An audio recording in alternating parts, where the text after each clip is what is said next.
ইহুদি এসে একজন মুসলমানের বিরুদ্ধে নালিশ করেছে আল্লাহর নবীর দরবারে। নবীজি সাক্ষ্য প্রমাণ নিয়ে সবকিছু শুনে মিলে রায় দিলেন ইহুদির পক্ষে, মুসলমানের বিপক্ষে। কারে কয় মিজান। তিনি চলে গেলেন হযরত ওমর রাদিয়াল্লাহু তাআলা আনহুর কাছে। কপাল কত খারাপ, তার কাছে গিয়ে বলছেন, ভাই ওমর, একটা বিচারের ছানি করার জন্য আসছি। বলে, ছানি আসছো আমার কাছে? পয়লা গেছিলা কার কাছে? গেছিলাম মুহাম্মদ সাল্লাল্লাহু আলাইহি ওয়াসাল্লামের কাছে। দেখেন অবস্থাটা। সবকিছু শুনে মিলে আমি মুসলমান, চান্দা দেই, জিহাদের পয়সা দেই, সাথে সাথে থাকি, জামাতে নামাজ পড়ি, জিহাদের ময়দানে যাই। বিচারটা আমার পক্ষে না হয়ে রাসূল পক্ষে রায় দিয়ে দিলেন। এটা একটা কথা হইল নাকি? আপনি বিচক্ষণ মানুষ, সবকিছু শুনে মিলে আপনি বিচারটার ছানি করে দেন। হযরত ওমর বলেন, বাবাজি অপেক্ষা করো, আমি তোমার বিচারে ছানি করতেছি, দাঁড়াও। হযরত ওমর ঘরের মধ্যে ঢুকলেন, তরবারি নিয়ে আসলেন। খাপের থেকে তরবারি বার করে হযরত ওমর বলেন, যেই ব্যক্তি আল্লাহর নবীর ফয়সালা করার পর তা মানতে পারে না, তার ছানি করতে আসে, তার ফয়সালা তো এই রকম করে করে দিতে হয়। তরবারি মারলেন। একজন রাসূল পাক সাল্লাল্লাহু আলাইহি ওয়াসাল্লাম এক ইহুদির কাছ থেকে ধার করেছিলেন এবং নির্ধারিত তারিখে ধারের টাকা পরিশোধ করেছেন। ওই ইহুদি প্রতিমধ্যে একদিন রাসূলকে ধরে বলছেন, মুহাম্মদ সাল্লাল্লাহু আলাইহি ওয়াসাল্লাম, তুমি আমার কাছ থেকে যে টাকা নিয়েছিলে টাকাগুলি ফেরত দাও। উনি বলছেন, আমি তো টাকা তোমাকে ফেরত দিয়েছি। কয় না, আমি টাকা পাই নাই, টাকা ফেরত দেয়।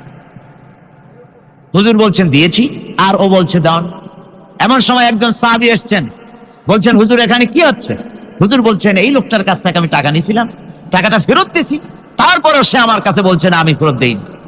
সাহাবী বলছেন, হুজুর আমি জানি আপনি তাকে টাকা ফেরত দিয়েছেন। হুজুর বলছেন, তা কি করে হয়? আমি যখন টাকা গ্রহণ করি তখনও তুমি এখানে উপস্থিত ছিলে না, আর যখন আমি টাকা তাকে ফেরত দেই তখনও তুমি তা দেখোনি, তুমি কোনো সময় এর সাক্ষী ছিলে না, উপস্থিত ছিলে না। তুমি কি করে বলছো যে আমি তার টাকা ফেরত দিয়েছি? তুমি সাক্ষ্য, তুমি যে সাক্ষী তার প্রমাণ কি? কি করে তুমি তা বলছো? সাহাবী বলছেন, ইয়া রাসূলুল্লাহ, আমরা আল্লাহ রাব্বুল আলামিনকে চিনতাম না, অসংখ্য মূর্তি পূজা করতাম, আমাদের বাপ দাদারা 14 গোষ্ঠী মূর্তি পূজা করত। আপনি বলেছেন এই মূর্তি পূজা চলবে না, এক আল্লাহর গোলামি করো, তার দাসত্ব করো। আল্লাহরে দেখি নাই। আপনার কথা মতো মা বাপের ধর্ম পরিত্যাগ করে, হাজার হাজার শত শত মূর্তিগুলিকে পরিত্যাগ করে এক অদেখা আল্লাহরে বিশ্বাস করেছি, দেখি নাই। আপনি বলেছেন ফেরেশতা আছে, দেখি নাই, বিশ্বাস করেছি। আপনি বলেছেন জাহান্নাম আছে, বেহেশত আছে, দেখি নাই, বিশ্বাস করেছি। আপনি বলেছেন এ দুনিয়া এই জীবন জীবন নয়, আর একটা জীবন আছে, ওখানে আমাদেরকে উপস্থিত হতে হবে, জবাবদিহি করতে হবে আল্লাহর দরবারে। দেখি নাই, সাক্ষী পাই নাই, তবুও আপনার কথা মতো বিশ্বাস করেছি। হে আল্লাহর নবী, কোন সাক্ষ্য প্রমাণ ছাড়া শুধুমাত্র আপনার কথা মতো যদি এতগুলি বড় বড় কথা বিশ্বাস করতে পেরে থাকি, তাহলে ইহুদির এই মাত্র কয়েকটা টাকা ফেরত দিয়েছেন এ কথা কেন বিশ্বাস করব না? অবশ্যই ফেরত দিয়েছেন, কোনো সন্দেহ নেই। গভীর রজনীতে আল্লাহর নবী ঘুমিয়ে আছেন। গভীর রাত্রে মক্কা শরীফে হযরতে জিবরাইল এসে বলেন, আসসালামু আলাইকা ইয়া রাসূলুল্লাহ, ইন্নাল্লাহা ইয়াকরাউকা সালাম। হুজুর, আল্লাহ আপনাকে সালাম বলেছেন। আর আমি দেখে এলাম আপনার ঘরের চতুর্দিকে কাফেরেরা তরবারি নিয়ে দাঁড়ানো।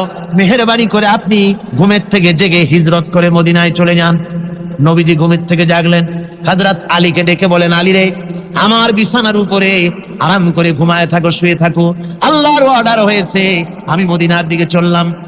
আমার ভাইরা, হযরত শেরে খুদা আলী রাসূলের দিকে তাকিয়ে বলেন, ইয়া রাসূলুল্লাহ, আপনার বিছানায় আপনার চাদর, আপনার কম্বলখানা গায়ে দিয়ে আমি শুয়ে থাকবো।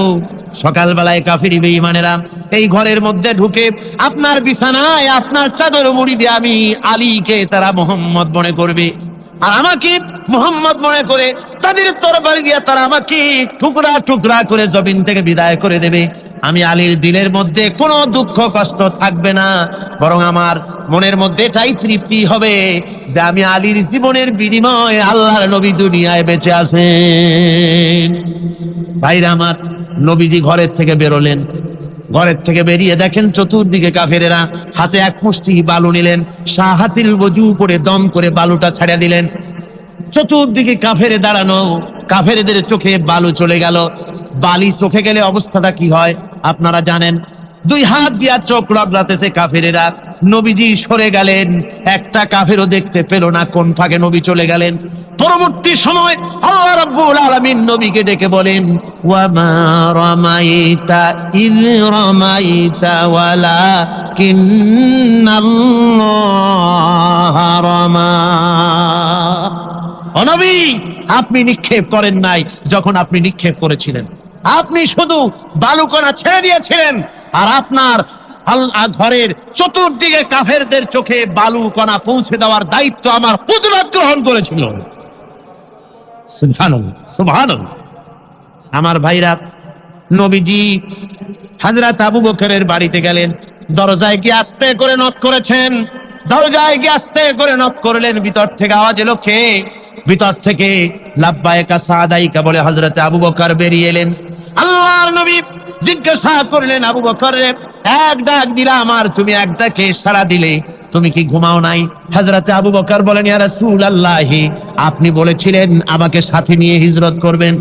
আমি চিন্তা করেছি না জানি কত গভীর রাত্রে নবীজি আসেন, আর আমার দরজার কিনারে দাঁড়ায়া নবীজি যদি দাঁড়ায়া দাঁড়ায়া ডাকে আবু বকর আবু বকর বলে, আমি আবু বকর যদি বিছানায় ঘুমায় আরাম করতে থাকে, নবীজির সঙ্গে বেয়াদবি হয়ে যাবে, এই ভয়তে আমি বিছানায় না শুয়া এই দেওয়ালের সঙ্গে দাঁড়ায়া দাঁড়ায়া ঘুমাচ্ছিলাম।